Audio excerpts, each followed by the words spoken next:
शिंदे लवकरच राज ठाकरेंना स्नेहभोजनासाठी आमंत्रित करणार असल्याची माहिती सूत्रांनी दिली आहे। शिंदे निवासस्थानी राज यांना स्नेहभोजनाला आमंत्रित करणार असं सूत्र सांगतायत। मंत्री उदय सामंत यांच्यावर विशेष जबाबदारी देण्यात आलेली आहे अशी ही सूत्रांची माहिती आहे। तर राज ठाकरेंना सोबत घेण्यासाठी शिंदेंच्या हालचाली सुरू असल्याचं सूत्र सांगतायत। कोणाच्या घरी आपण जेवायला गेलो किंवा कोण आपल्या घरी जेवायला आलं याच्यावर काही गोष्टी ठरत नसतात। युती किंवा आघाडीचा निर्णय हा आयडिओलॉजिकल नंतर तुमच्या बाकीच्या बऱ्याचशा गोष्टींवर अवलंबून असतो।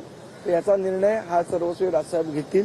पण कोण कोणाच्या घरी जेवायला गेलं म्हणून लगेच युती होते किंवा कोण कोणाला भेटलं म्हणून लगेच आघाडी होते अशातला काही भाग नाहीये। महाराष्ट्राची परंपरा आहे, लोक एकमेकांकडे जातात। राज ठाकरेंनी ठरवायचं की मी स्नेहभोजनाला जायचं की नाही जायचं, कारण ही योग्य वेळ आहे।